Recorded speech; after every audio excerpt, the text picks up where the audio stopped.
Hi, I'm Shaka Hislop, and you're here at Extra Time TV.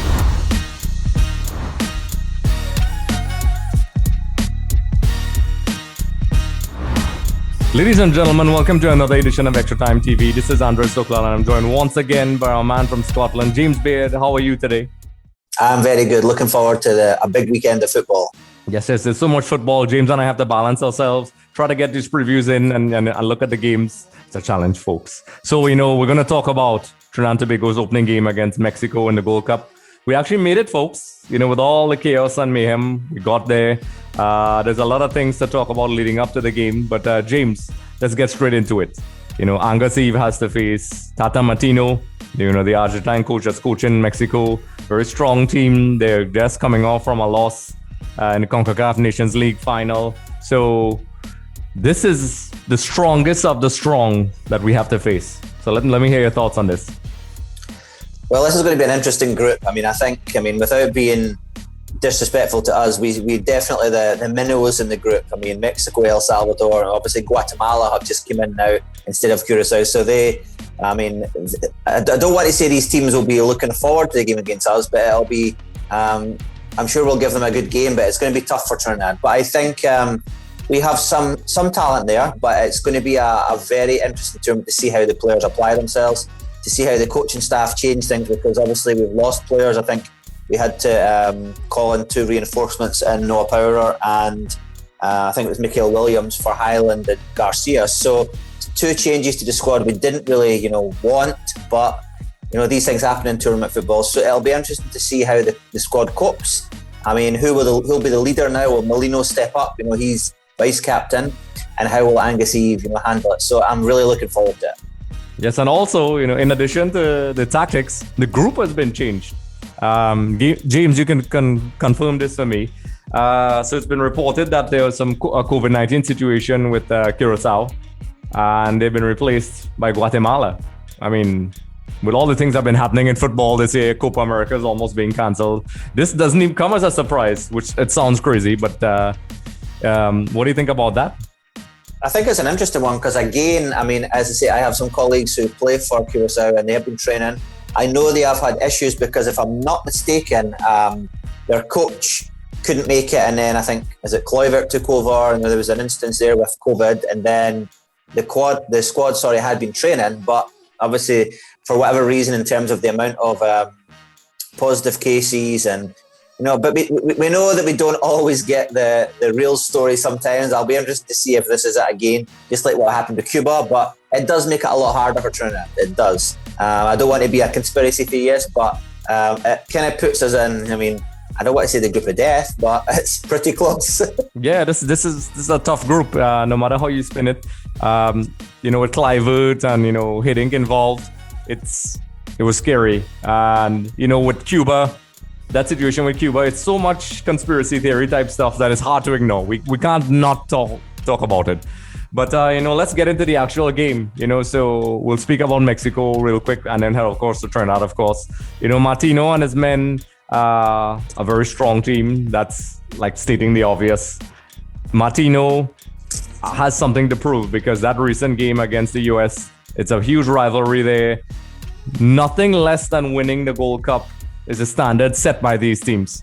These guys, if they don't win, it's a failure.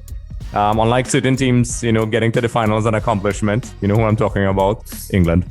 So it's basically, this is a tough game. Tata Martino, the Argentine coach, his last national team was Argentina. He was at Atlanta United, not Atalanta, but Atlanta United in the US. He plays a very aggressive, high-pressing style of football. He's a student of Marcelo Bielsa. And this team wants to make a statement. And if I'm going to have to make a comparison between Trinidad and Tobago and Mexico, as I said at the beginning of this video, this is probably one of the hardest teams we had to face since probably the USA friendly. So how do you think Angus Eve is going to approach this game? I have no idea, to be honest, because I think, with the losses of players he has, I was sitting doodling, some tactical changes. Obviously he lost Highland, which to me is huge for us because he's played the 4-2-3-1. Obviously Highland's one of his sitting midfielders, The players he brought in Noah Power and Mikael Williams, I don't think either of them, in my opinion, play in that role comfortably. I could be wrong. We'll see. I mean, he's obviously got Hackshaw there who played it already, but it means he may have to change. I mean, will he go to like a 4-1-4-1 or a 4-1-3-2? And he may have to change the system, which obviously is not ideal, especially, at this stage. So, I mean, I'm sure he's been working on things, but another thing I was looking at is, I mean, if you even look at the Trinidad squad, I mean, with the exception, I think, of Molino, we don't have a lot of goals coming from many places. I mean, I was sitting looking to see, I think Molino, according to my stats, has got 21 or 22 goals now in 50 appearances, which is excellent, And then actually, when you look at it, compare it comparatively to the other countries, it's actually up there, in the top 10, which is good. But I think, obviously, we need goals to win games. But I mean, I think this game is going to be definitely much a defensive battle, most of these games for us.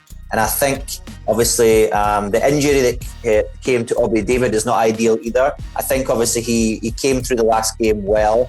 But the fact he has to play with a mask on as well, it's not ideal, especially up against a team that, let's be honest, the tenacity, the pace, the movement of Mexico is going to cause us a lot of problems. So it's not ideal for us. As I say, I'll be interested to see how he approaches it.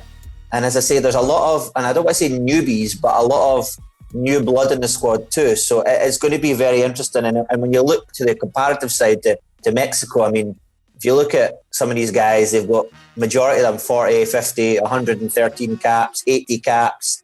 It's I don't want to say it's worrying. And then you've got a striker, for example, like Irving Lozano, who plays for Napoli in Italy, who can get goals. And then you've got guys playing at Porto, Atletico Madrid, Ajax, Celta Vigo. So it's going to be a huge, huge game. Yes, and I caused a little bit of a stir on Twitter. Well, most people agreed with me where I addressed once again match fitness. Our guys have not been playing, well, the majority of the guys, professional football. And most people agreed, they've been training camps and so on, which is good. I mean, at least they were doing something with Terry and, well, now I guess with Angus. He took over the team, interim coach. But this is a factor that will be shown against the elite teams. Against the smaller teams, sure, we can grind out a result and get to penalties. And even in the last game, while it was exciting and while we made it, we struggled. We have lost 2 key players. Also, even Andron, who could have stepped in, is not in the squad because he's injured.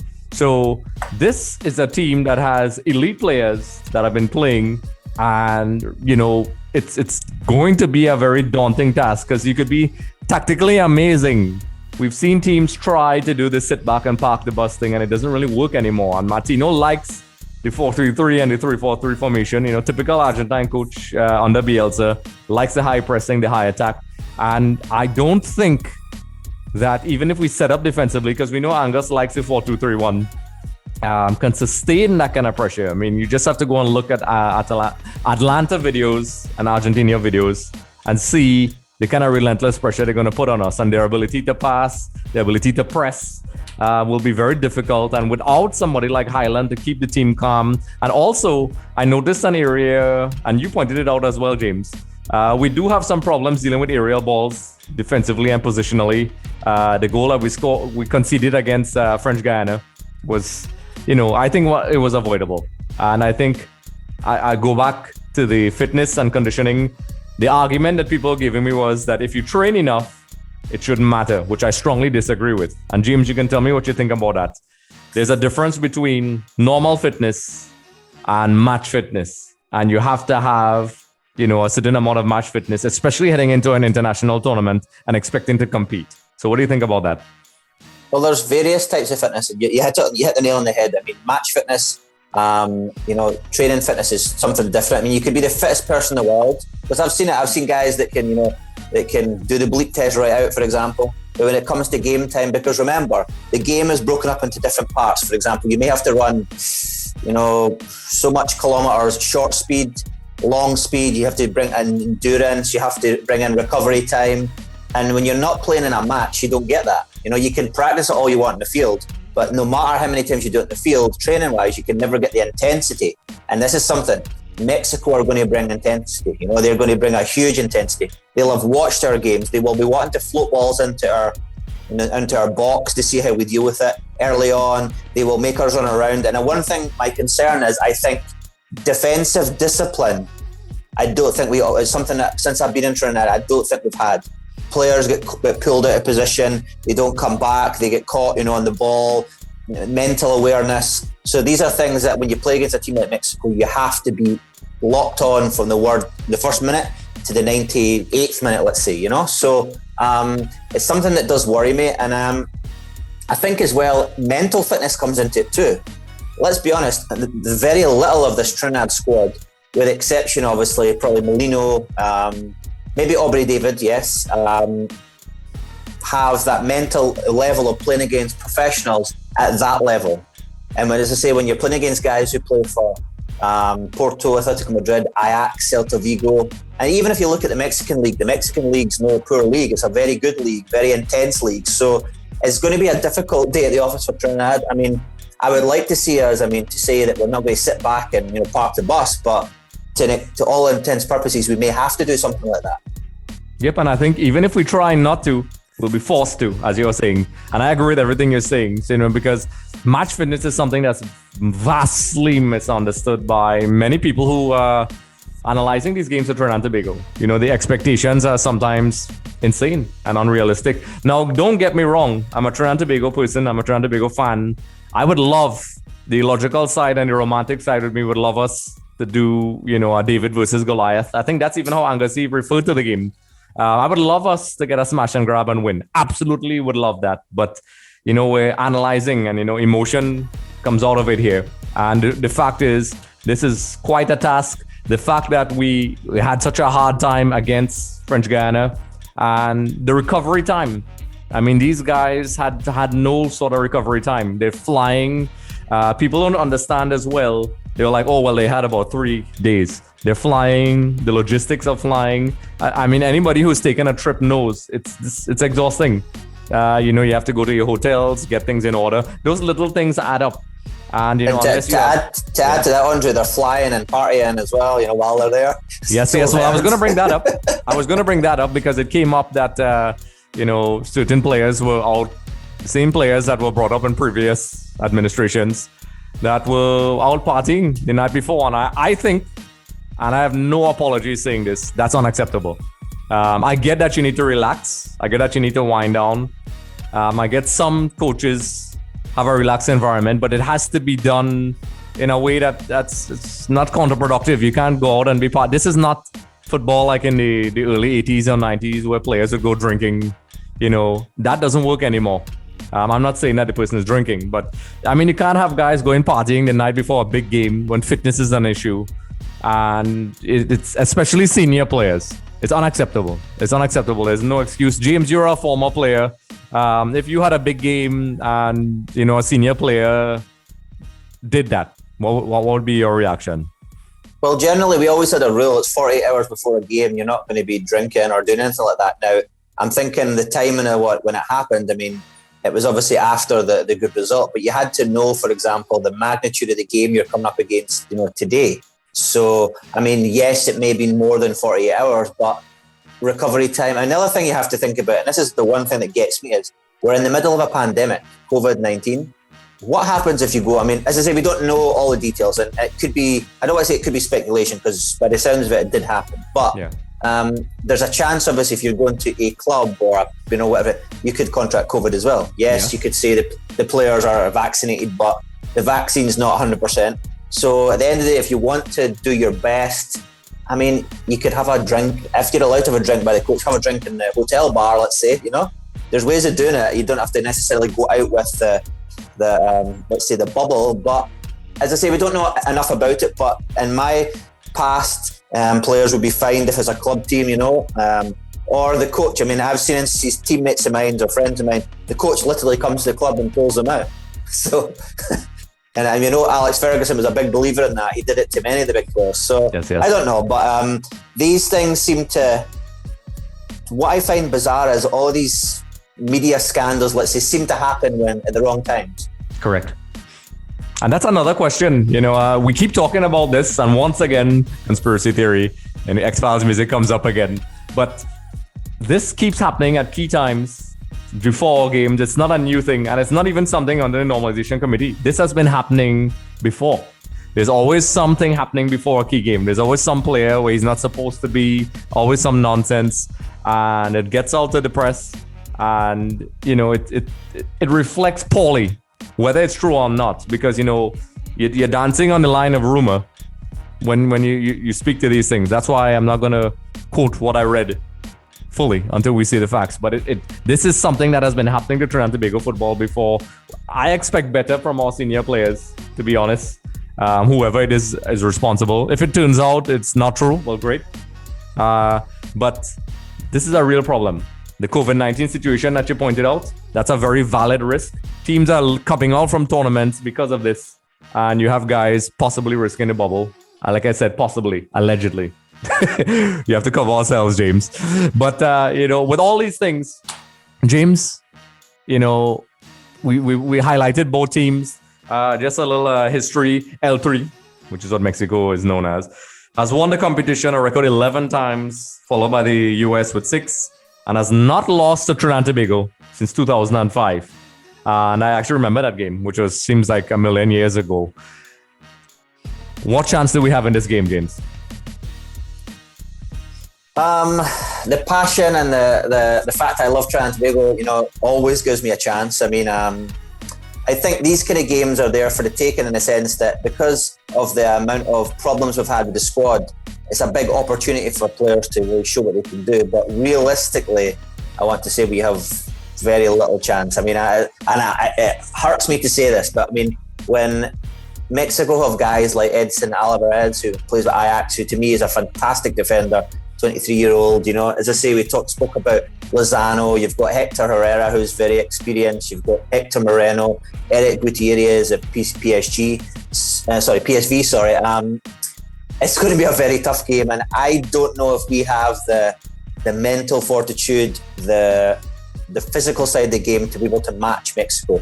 As you say, if we can get a smash and grab, fine, great, but I just don't see us being able to match them over 90 minutes, and that's where obviously tactics comes in. But if we saw one thing in the Euros, for example, we saw the smaller teams being able to do it.